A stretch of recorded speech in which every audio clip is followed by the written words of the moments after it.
Alors, je m'appelle David Fauquembert, je suis écrivain et traducteur.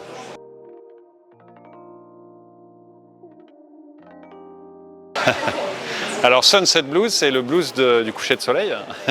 Et c'est un concert qu'on va faire avec le guitariste Kion de Polynésie sur un répertoire en fait, de vieux blues traditionnels acoustiques, en présentant un peu les auteurs qu'on va interpréter, qui sont des vieux chanteurs de blues qui ont toutes des histoires assez romanesques. Et donc on va passer 40 minutes, 45 minutes ensemble. C'est une sorte d'hommage en fait à la musique afro-américaine que j'aime beaucoup.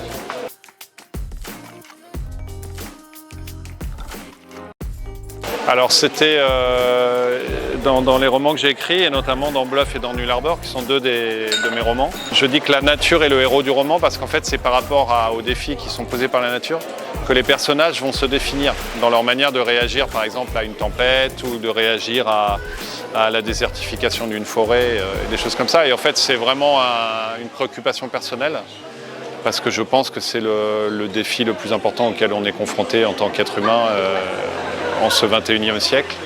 Et surtout, je trouve que la nature et le rapport des personnages avec leur environnement naturel est trop souvent en fait, ignoré dans le travail littéraire.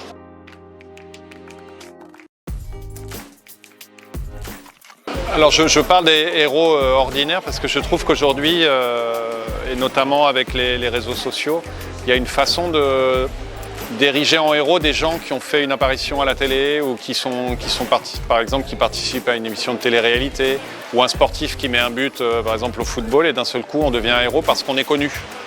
Et en fait je préfère l'idée qu'on deviendrait connu parce qu'on fait des choses héroïques plutôt que de devenir un héros juste parce qu'on a des vues ou qu'on est connu. Si on me demande c'est qui pour moi les héros, je penserais plutôt à des gens qui travaillent dans l'humanitaire, qui viennent au secours des migrants, à tous les personnels de santé dans les hôpitaux, et même par exemple aux enseignants qui travaillent dans des conditions difficiles et qui sont vraiment essentiels pour la société.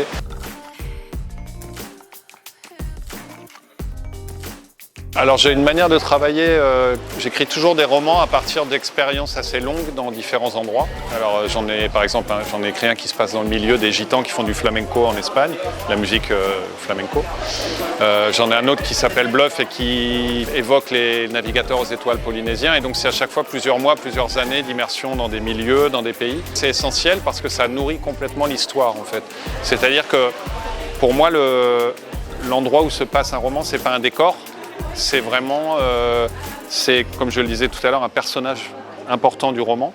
Et ça, c'est vraiment très important pour moi, de me nourrir de la richesse d'un endroit pour créer une histoire un peu plus riche, en fait.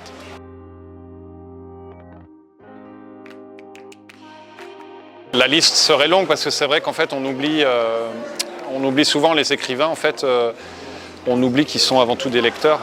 C'est-à-dire qu'on ne peut pas devenir écrivain si on n'a pas été d'abord un lecteur passionné. On écrit parce qu'on a lu des livres qui vous ont passionné, et donc du coup un jour on a envie aussi d'essayer. Les héros qui m'ont donné envie d'écrire, c'est les héros déjà de la mythologie grecque, donc la guerre de Troie, quand vous lisez l'Iliade et l'Odyssée, donc c'est Ulysse, c'est Hector, tous ces gens-là. Et tous ces héros-là, c'est très étrange parce que j'ai l'impression presque que c'est des amis en fait. Et pour moi les personnages littéraires, les héros de romans et de théâtre, etc., ou même de films, c'est des gens qui ont une existence réelle, quoi. C'est comme pour moi, c'est dans ma vie, ils ont autant d'importance que les gens de chair et d'os que je connais. Quand je suis devenu écrivain, mon but c'était ça principalement, c'était de créer des personnages de chair et de sang, vraiment des choses presque comme un être réel en fait. C'est ça qui m'intéresse dans les romans, c'est pas d'avoir une idée d'histoire et tout ça, c'est vraiment les personnages.